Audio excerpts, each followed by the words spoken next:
The rocks that our crust is made of are an aggregation of one or more minerals. Now, by aggregation, we mean that minerals are physically combined to create a larger structure, basically a whole bunch of minerals stuck together, physically combined to make these larger elements we call rocks. Most of the rocks that we deal with here on the crust are silicates, and this makes sense since 92% of the compounds in the crust are silicates. Now, the rocks are classified three different ways based on how the rocks were formed. The three main groups of rocks that we deal with are igneous rocks, sedimentary rocks, and metamorphic rocks.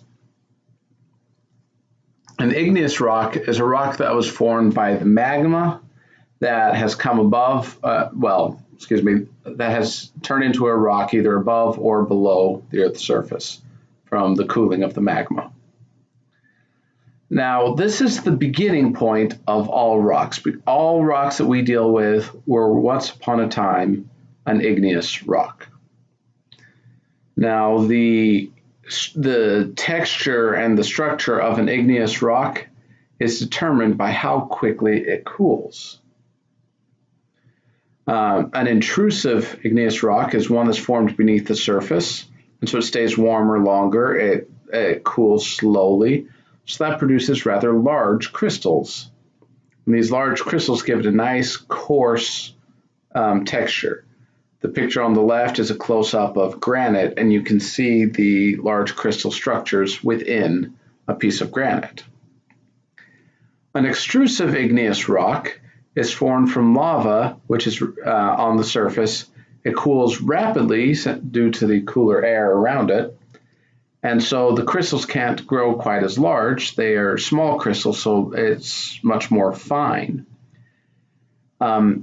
This picture is an igneous rock. It is not formed, this particular igneous rock isn't formed from mineral crystals, but is obsidian, which is a glass.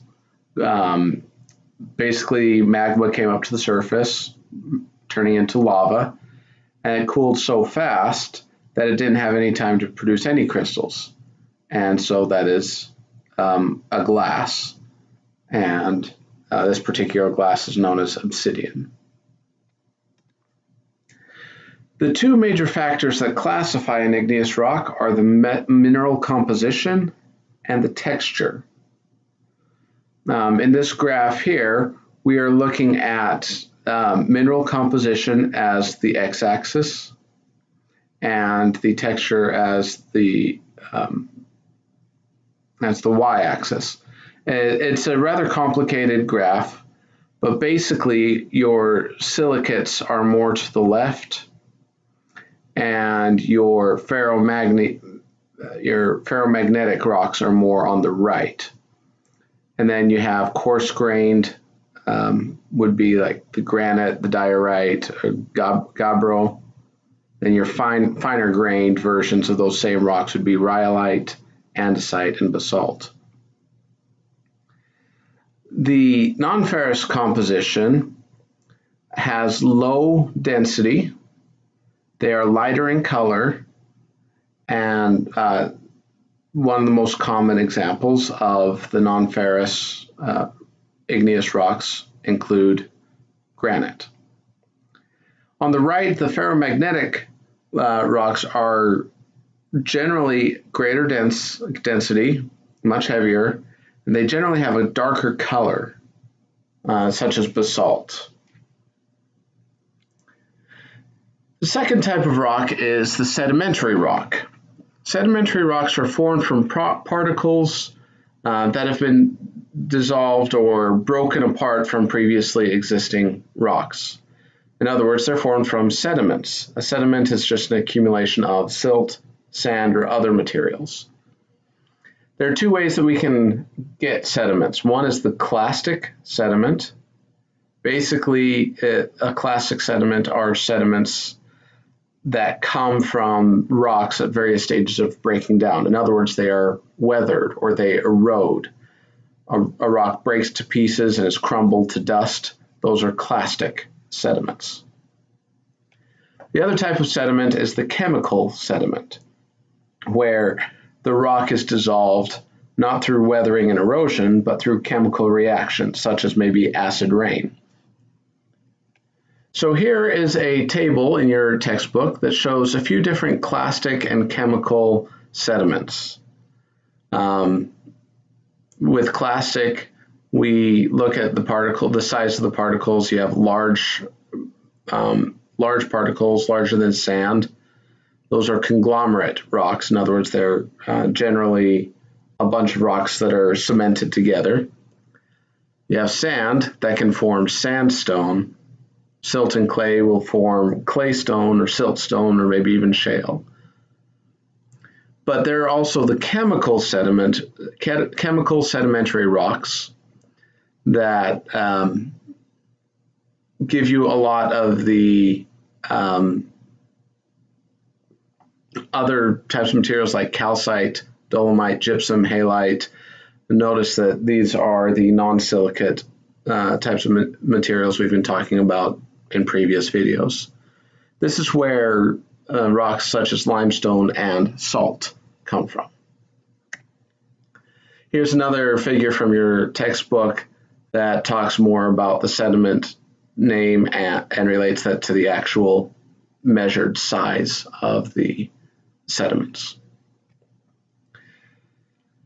Now, sedimentary rocks, as we said, can be either clastic or chemical, but there are three basic sedimentation paths that are used to form sedimentary rocks. One is a chemical precipitation from a solution. You have a rock that is submerged in a liquid of some sort, which causes the rock to chemically break apart, and it produces a new chemical that precipitates out of the liquid. You can also have crystallization from evaporating water, such as salt crystals. If you've ever had a pot of high concentration salt water, boil all the water away, you end up with these intricate crystal structures inside of your container. Then you can also have biological sediments. The figure on the top right is a good example of limestone.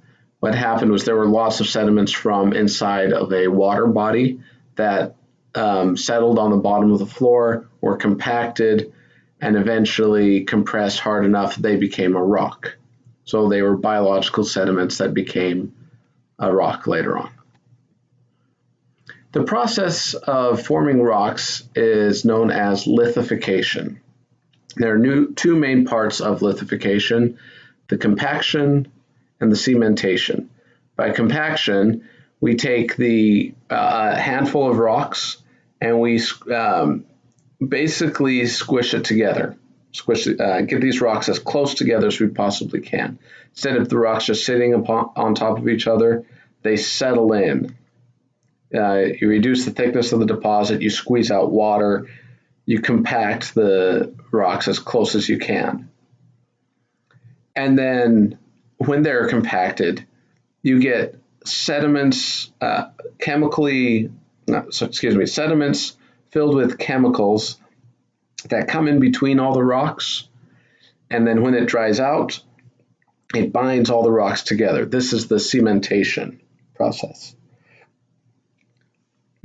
When this happens, all the rocks, of course, stay together, and you get yourself a rock that is a solid rock that's composed of many different rocks. I'll show you a picture of this type of rock in a couple of slides. Here's another type of rock. The third type is the metamorphic rock. Basically, previous rocks were created through intense heat, pressure, or hot solutions. When these other rocks, the sedimentary rocks and the igneous rocks, are exerted to extremely high temperatures and pressures, then it it changes the composition of the rock itself. Causes of metamorphic rock formations deal with geologic events such as the movement of the crust or heating of hot solutions from magma, or temperatures being high enough to cause recrystallization without melting the rock itself. Now, let me go to the next slide before I describe this chart here.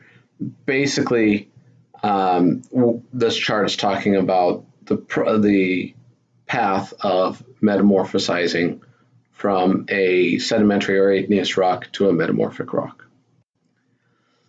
But to understand that, we need to talk about foliation. Foliation is the alignment of flat crystal flakes into sheets. So we have the other rocks which have crystals in them, but these crystals are then squished, realigned, reformed into flat sheets.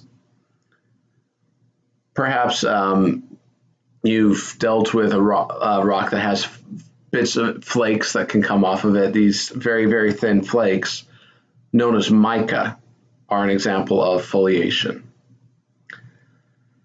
When we talk about non-foliated rocks, these are parent rocks, in other words, just plain rocks that have not undergone metamorphosis yet, that generally consist of one mineral.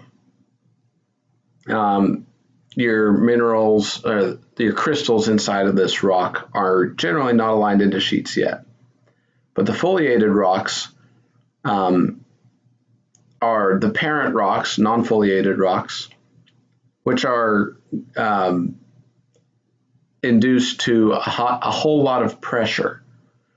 Causes the rock to cleave along planes in between those grains. It realigns all of these crystal structures and creates this very flat crystal formation, causes flakes to come off of the foliated rocks. Some examples of non-foliated rocks would be quartzite and marble. And then as they're exposed to high temperatures and high pressures, it can start to foliate the structures, and it turns into slate, and then can also turn into schist, and then further on, gneiss. And that is what this graph is showing. As you have a non-foliated rock at the top, it's exposed to high temperatures and high pressures. It changes to foliated rocks. And so you see quartzite and marble right there in the middle. It becomes more and more foliated to the bottom where it becomes melted calcite or melted quartz. In these figures, the left picture, that is a piece of marble, and you can see the crystal structure is not layered. It's very sporadic. You can see the darker colors, the darker patches in various places throughout the rock. Whereas the picture on the right shows a very foliated rock.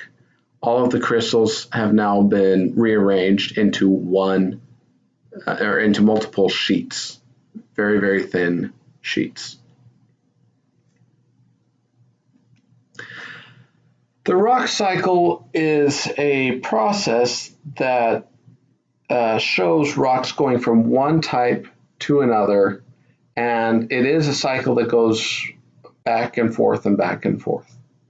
We'll start off with magma, which then solidifies and becomes igneous rock. Well, igneous rock can have one of two things happen. Either it can weather and erode and break apart into sediments, or it can undergo high temperatures and pressures and metamorphosize, turn into a metamorphic rock. If it becomes a sediment, then the sediments can undergo lithification, turn into a sedimentary rock, which can then either break apart and reform sediments or undergo metamorphosis and become a metamorphic rock. Once you're at the metamorphic rock stage, you can have one of two things happen: break apart and turn into sediments like the other two, or it can sink further into the crust, enter warmer areas, melt, and become magma once again, only to have this process start all over again. So this is the process, the rock cycle, the process of transforming rocks into different newer types of rocks. Now, what can cause this? Well, weather and erosion, of course, is one huge factor in forming sediments, but moving continents can also do this, along with advancing seas and retreating seas, and other weather events, just basic weather and erosion, as we mentioned.